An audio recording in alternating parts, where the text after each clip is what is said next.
Hello everyone, welcome to my review of Dandadan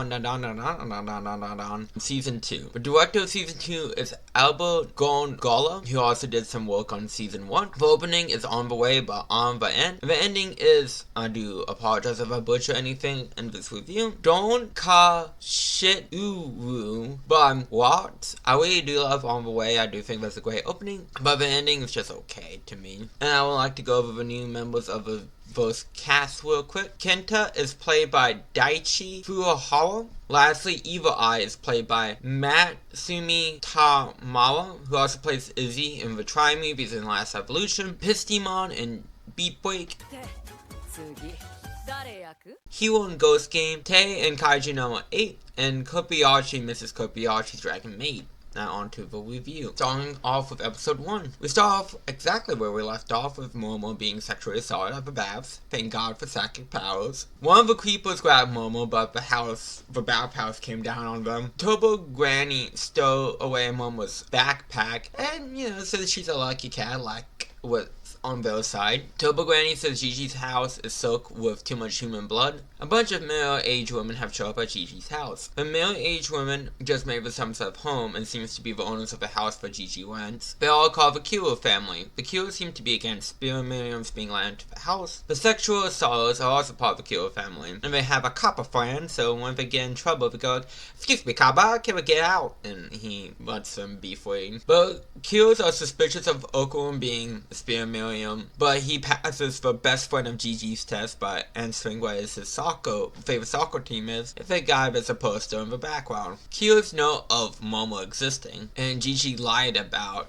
knowing her, which they know that's bullshit. Momo visits the Tsukunocho shrine, and it's kind of lame, but it comes with the legend of a giant snake who eats children once a year to stop a volcano from erupting. When I hear like a legend or anything to stop a volcano from erupting, I just think of like Scientology. And like, what is it? You gotta put Xeno into the volcano to stop it from erupting? I don't know. I'm not a Scientologist. But besides the point, that's what it reminds me of, even though I could be completely off base. Momo walks down the kills, beating up Gigi and Okurum. Momo is fighting the kills to not be sacrificed. I mean, who wants to be sacrificed? Not many people. The main kill lady is a martial arts master and is pushing Momo back with the power of Jennifer Lopez, an anaconda. I'm sure that is a reference to something. Wait, is Anaconda a film? Yeah, she was in the movie Anaconda. See, because they remade it this year. Oh, no, because the film Anaconda exists in the remakes world of Anaconda. Anyways, it's kind of like Blair Witch 2 for Book of Shadows, where like the first movie existed, Anyways, besides the point, we're getting off topic. Anyways, I haven't seen Anaconda, either one. But besides the point, we're moving on. The main killer knocks Momo through the hole in the wall. The killers have been sacrificing people for 200 years to stop a volcano to erupting because of, you gotta sacrifice them to the great serpent lord. Before below, Momo is starting eating her up like quicksand, basically. The Kilo family is keeping Momo in the room. Gigi and Okurum try to save Momo, but ultimately cause everyone to fall down and now all in subterranean levels, which has a bunch of houses and stuff underneath. Gigi fell on the great serpent lord and is really a Kuragawi, aka Death Row. I love when things have just death in the name, don't you? But Kuragawi eats the Kilo family, the gang goes into an underground house. Momo and Okurum is acting weird, and the latter cannot control his powers. I like this episode. This is literally like a blue car drop. You pick up the shovel where you left off. And in terms of introducing as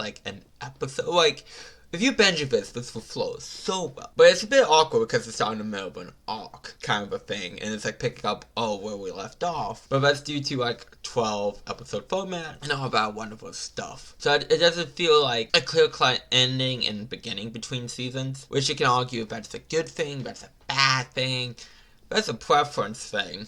100%. But watching this separate, it is a bit jarring. But in terms of the episode, what it sets up for what we are to expect for the rest of the season, or rest of the storyline, it does a pretty good job with that, and these all the beats and parts that you kind of need to know. The only issue is one beat that they don't bring up in the first episode that I think could have been brought up. Again, this is due to stopping in the middle of the arc and then picking what back up, is Evil Eye himself. I think that would have been a good reminder to just toss him in so well, maybe, but I'm not sure how well it would flow due to how tightly packed this is. So that might be a bit awkward to just toss Evil Eye in. Again, but it's, I guess, more of a consequence. But again, if you're binging this, that's a non-issue because you would not need a reminder. So I guess it's just an issue of how you watch this, which you can argue like it should be decent to watch no matter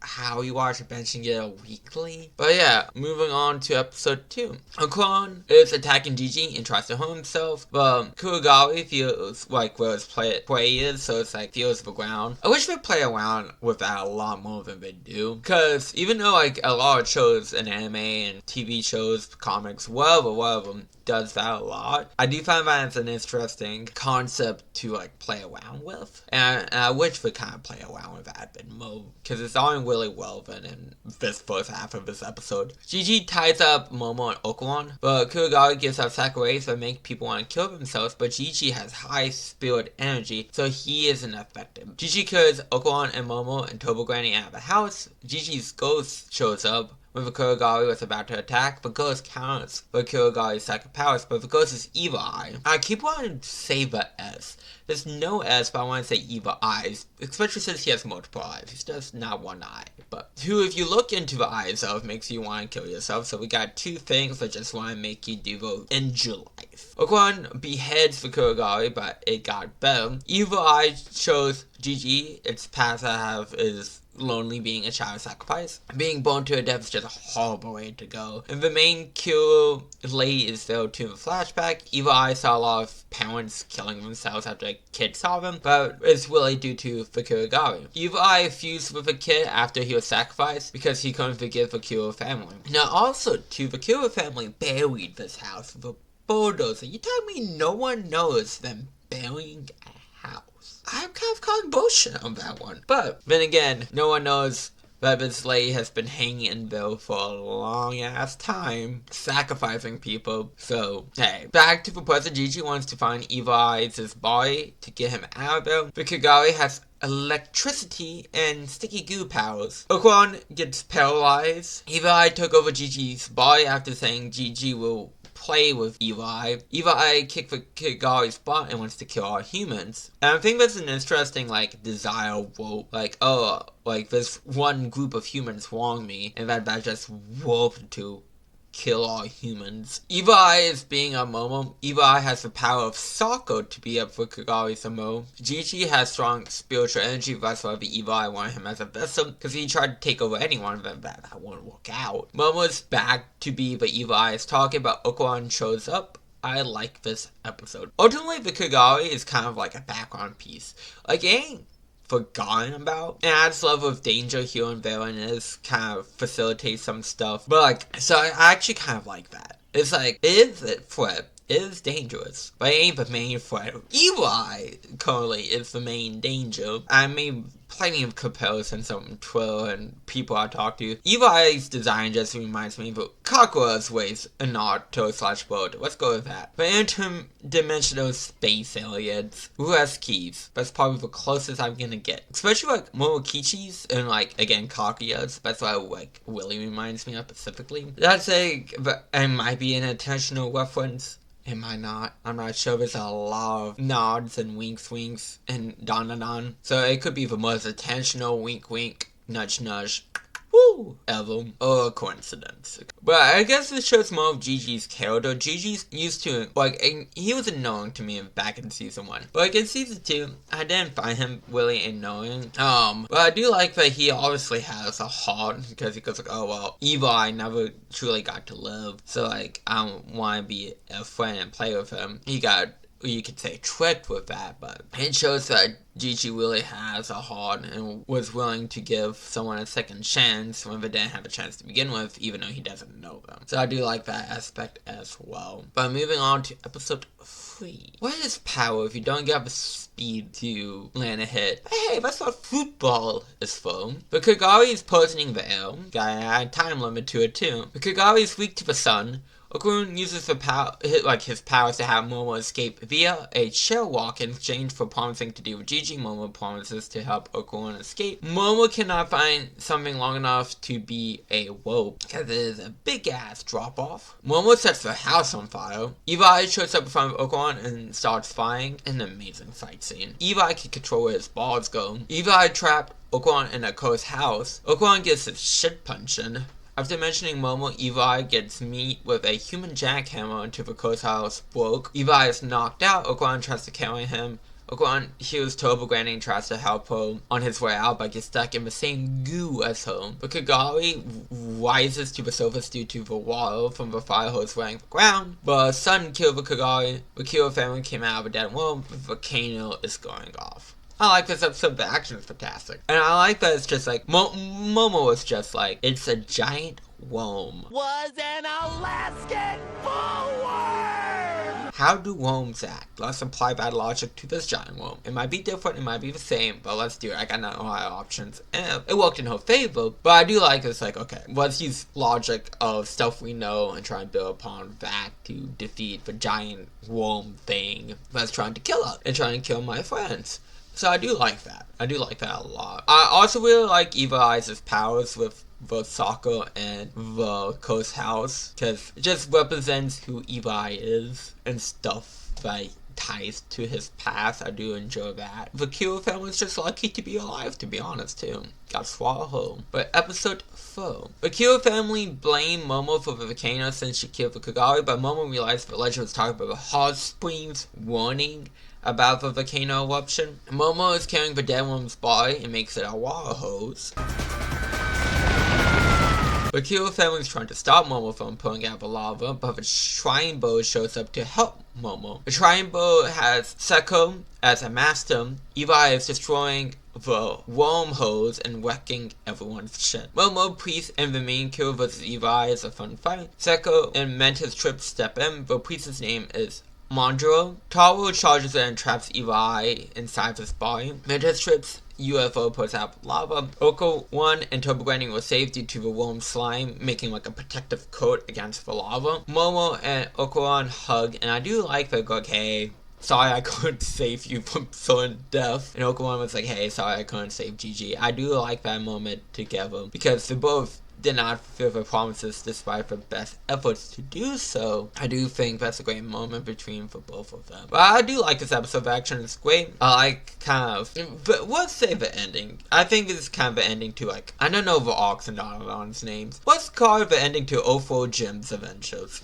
I've never played 04 Jim even. But apparently it was a big deal. But anyways, the point being is, but this is a nice cap off to, like, the underground worm, Kyo family, whatever arc this truly is called. I like the character moments between the characters a lot. And I just like the idea of, like, let's use the worm as the world's longest water hose. I think that's just fun. And I'm sorry, I just the idea of, like, Momo carrying this, like, giant dead snake with her powers screaming down the street. I'm sorry, I just love that so much. Moving on to episode 5. Evil Eye is too powerful to exercise. The Mantis Trip is back on Earth so his son can live via drinking milk, as he was having issues with that cow and milking it. Mondro is gonna call Hachishi to help exercise Evil Eyes. Gigi's back after Tartar ate some food, and it seems like Kowa makes Gigi turn to Evil Eyes, and Heart makes Evil Eye turn back into Gigi. Evil Eye is gonna get stronger over time. Gigi's gonna have to be watched by someone at all times, just in case he gets a little cold water on him and turns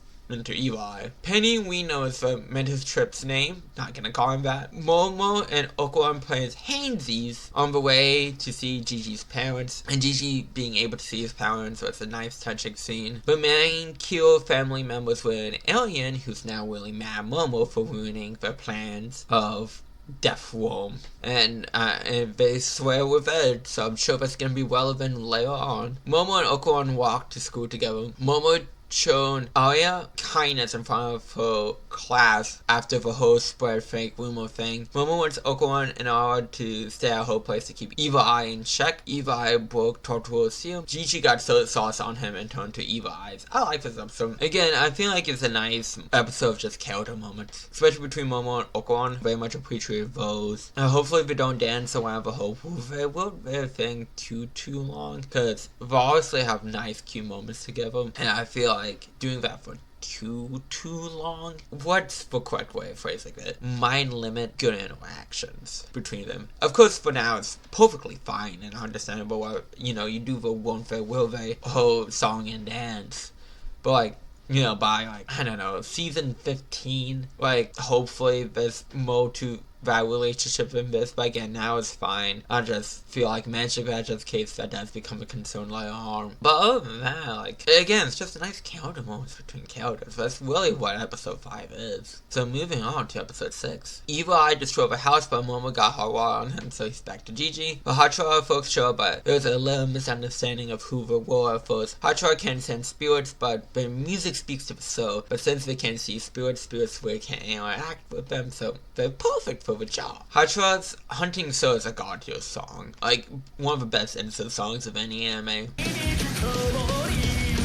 Momo sees the Evil Eye backstory, and Gigi now doesn't want Evil Eye to be a waste due to like, oh, isn't it so sad for him to like get a second chance to just be a waste? And Seko agrees to this. Seko says Evil Eye would show her family. Goran says he would hold Evil Eye back. It wanes, so Evil Eye shows up for 2 seconds. Seko is training Gigi on how to use his spirit energy, but getting up in the middle of the night for Gigi to use the bathroom, Momo makes sure he doesn't get koala on him, and Momo checking in to make sure everything is like okay with him. Is just really cute and good interaction scene. Seko's just a killer person. Ala's morning routine. Momo is looking for a part-time job to help rebuild the house. Momo's friends take Okuan to see Momo at her job as a maid at a cafe. I like this episode.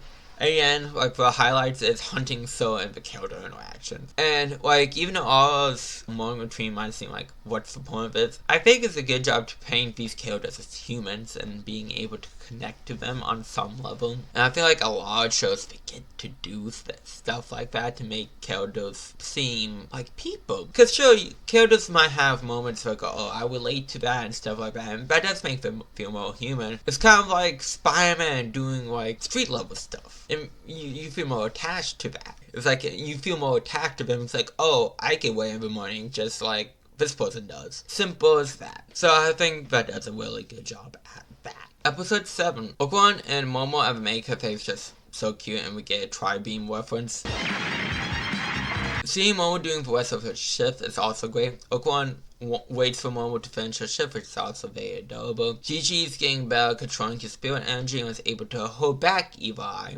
Gigi got a drink spilled on him and turned to Evil Eye. Evil Eye almost killed Momo, but thank God she had water in her mouth to like spit out. Goran is a little cold to Gigi. Goran wants to train how to punch, but meant his trip, but he tore him down and got Goran to help with farm work. Mindro is gonna call Hachara again due to what happened with Momo. Seko wants to burn the kids' troubles, but Momo says it's also a doll's job to show kids reality as well. Turbo Granny tells Goran you don't want to learn how for a punch, but to get stronger. Turbo Granny is gonna train Okuan, and Ala follows him to the school. Okuan's combat rhythm is slower than Evil Eyes. Like, Okuan does like 2 actions per beat, while Evil Eyes does like 4 actions per beat. And sometimes he can do up to 10. The music room is cursed with ghosts of dead famous musicians. I like this episode. Again, the beginning is just wholesome, cute Okuan and Momo interactions. And I do like episode 7 showing like, hey, you know, this is very hopeful optimism to be able to live with Evil Eye, because he is very fucking dangerous and he will kill us if we don't figure out something. I'm like, honestly, like, I get Gigi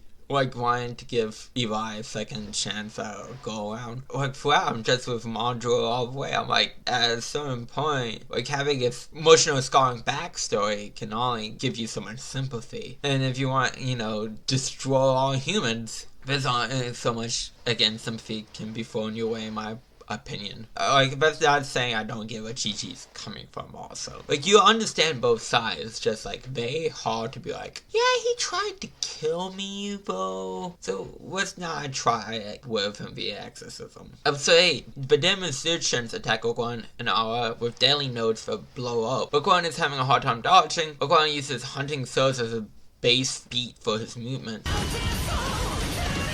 After one of the musicians lost their heads due to a kick from Awa, they changed venues. Awa is dealing with giants that summon people as Okwon tries to get to the musicians. This is such a great fight scene with all the music going on and all that stuff. Like, ooh. Really gets that classical feel. Okwon beats the musicians by increasing his combat with them, but Ghost will Fox given foam. Tobogane accidentally triggered the Ghost. Again, accidentally by getting down from a piano. Okwon challenges Chi-Chi or Willie Evil Eye to a fight. Okwon is mad, but he wasn't willing to accept Evil Eye, which again, that is totally understandable. He tried to kill someone.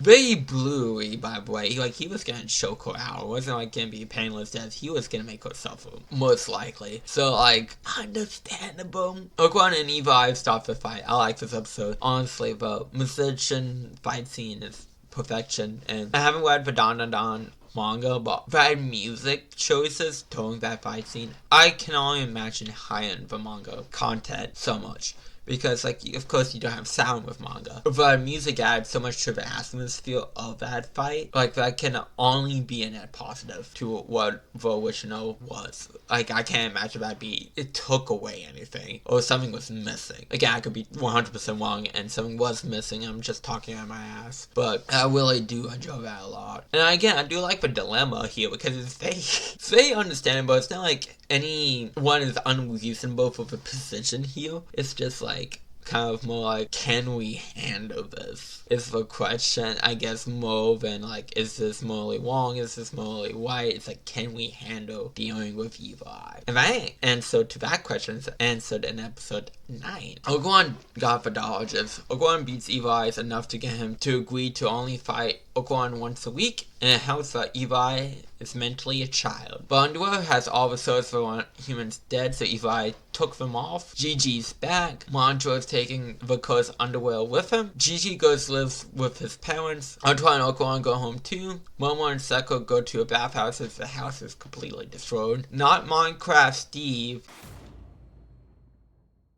was brought by Mantis ship to rebuild the house using nanoskins. It's like clay and you give like thought to it to give it shape. The house is rebuilt. Gigi's family came to rebuild the house, but it's always fixed. Momo and Gigi are going to school together. When he asks Momo if she's in love with anyone, Momo asks like how you think she would. Like the frantic, like, what are you talking about? Evil Eye is brought out after a classmate gave him something to drink, so Momo had to babysit him. And again, Evil Eyes really like it with newborn child. And there is a going bar at a building complex. I like this episode. It's good that they, came up with a solution with Evil Eye, with agreeing to, hey, you only fight Okwon like once a week, and you can't fight no one else. I think that's a small way to do it. Also, to like seeing Evil Eye in interactions that he hasn't had yet is great. My only concern is them just bringing out Evil Eye for the joke below. That's a concern because I get it's his character. I get it's his character trait. But like, I kind of got sick of him saying, I want to kill, I want to destroy. That guy little Tyler summoned degrading towards the end of the season. But episode 9 is probably his best episode, honestly, with him just trying go to school and living school life. So I guess this is the showcase of a potential of Evil Eye. Will that potential be met? Who knows? But the potential is there for Evil Eye not to be an annoying character. Appreciate too that there's a Minecraft reference even I can get because I haven't seen Minecraft. I haven't seen the Minecraft movie, but I really haven't played Minecraft too much. But moving on to episode 10, we meet Kenta, a kid that goes to Momo and Okwon's school. Kenta sees that Okwon friends with Momo. Kenta was there the whole time during episode 5 of last season. Kenta asks Okwon how he's better with all the ladies after being very awkward and shy about it. After hearing the going ball, Kenta thinks the way to a woman's heart is spicy talk. Oh, behave. The credits wrap thinks Momo is bugging Okuan. Kenta says Rina and Venom time to give lays, but that failed. Kenta was firing Momo and Okuan to the Golden Ball. Kenta eventually gets thrown. Golden Ball is being carried by something invisible. It's hard to hit something that you can't fully see. Kenta fought and gave good advice that is probably using reflection tech so you can see it from a certain angle. The invisible figure is legally distinct Godzilla. Looks like Godzilla, but due to international copyright laws, it's not. Pikachu grew 10 times the size that day. I like this episode. Kenta has the potential of being either really annoying or really funny, and I cannot decide which one he is yet. I need more time with him. But I can tell that it's like, this is a character, but it's gonna why that line. Kind of like Gigi was. I find him annoying, then it's like, okay, no, Gigi is good. Evi's in the same position for me. It's like, you're lying that line, and we see where you're gonna land. But the fight scene against something invisible is very fun. I like that, like, Okuan getting more confidence gets people to notice him more in school. I think that's also a nice little side detail. Moving on to episode 11. The kaiju is an alien. The alien field is up. Arya and Gigi meet up with Momo's group. Gigi's taking Kenta and running. I'm glad that they do something different with the giant fights, because it's easy to like do the same thing. It's like, oh, it's a giant thing. So it's nice to see like different moves and different tactics against the giant kaiju. Kaiju can shoot lightning, which is samey to the giant death one we just went up against, but hey, it's a different feel to the fight, so it doesn't bug me too much. The kaiju's overpowering our heroes. The kaiju's lightning can shock the ground that is fired above. Yeah, the lightning above it can shoot down the ground, basically. The kaiju can still turn invisible when giant. Ara got her shit walked. Kenta's sweat turned Gigi into Evi. Evi, I think he's gonna fight Okuan. Okuan says Ara used to get second for far, so he can't transform anymore. Thank God for a flying book back sent by Evi's on accident knocked over kaiju so the game can retreat. Because of banana skin, the game transformed the house into a mech to fight with kaiju. The mech is in shape of Buddha because that's what Momo was thinking of. You do wish that the mech came with instructions so you know how to move it. I like this episode. This episode's just fun. I mean, it's a giant fucking kaiju.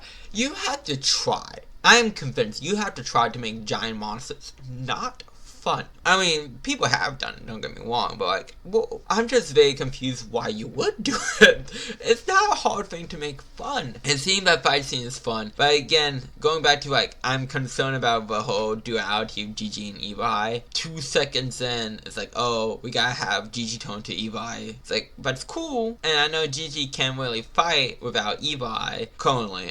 That might change in the future, who knows, because, you know, Gigi has high spiritual energy, so I can see him learning how to fight without Evi's in the future. And it's like, it feels like every opportunity they're gonna get, they can turn Gigi into Evi. And I'm on the fence of that we see how it's implemented in the future. But for now, I'm just kind of like, I'm very much on the fence about that and how it's implemented so far in the series. Final episode 12. Turned out there was a manual, but everyone just hit random buttons. I mean, we got buttons, might as well hit them. This causes Okuan to eject. The mech fell down because it tripped and it's getting beat up. Evi can lift up the kaiju because he skipped the mech, but also get like flung away. Kenta figure out how to move the mech. He just has to imagine how to move it. Kaiju versus robot is always fun. I love long names for attacks that Kenta is giving. Attacks. Kenta was bullied for what he likes, which is robots, but who cares? He loves robots, and he's been preparing this all his life. I mean, now that Kenta is currently a character like I really cared about, but like when I saw that, I'm just like, right on, you go get them, kind of a feeling. The mech is a wreck. Luckily, the mech can use the powers of who's inside of a mech. If the Gone reference wasn't hit on the head hard enough, it certainly is now. The kaiju's being with a power bomb. The alien field is dropped so everyone sees the mech. Momo transforms into a UFO to fly home, even though the house doesn't look right after it lands. After Okuan turned Evi into Gigi and Okuan carry the kaiju to Momo's house. The kaiju is just a costume for an alien girl. The girl kisses Okuan. Momo sees this and blows up the house. Arya might be dead. R.I.P. I like this episode. The final fight scene is great. I mean, it's robots versus kaijus. Again, how do you mess up? You can't. You have to try. Other than that, like, it's a fun episode, and we see who this alien girl is in season 2, which I believe comes out next year in time of recording. To me, I really like Dandadan. season 2. I didn't talk about like the jokes and how that made me laugh and stuff like that, but every episode had like a funny moment that lands. And it doesn't have tone whiplash, which is very good and very impressive. Dandadan also does a great job to make the characters feel like characters and like humans you can relate to, and the action scenes are top notch. So I do think Dandadan season 2 gives a 10 out of 10 for me. So if you like the video, give it a thumbs up. If you dislike the video, give it a thumbs down. And hit that subscribe button to see more for us videos of the future if you so desire. And I will see you all next time. Bye.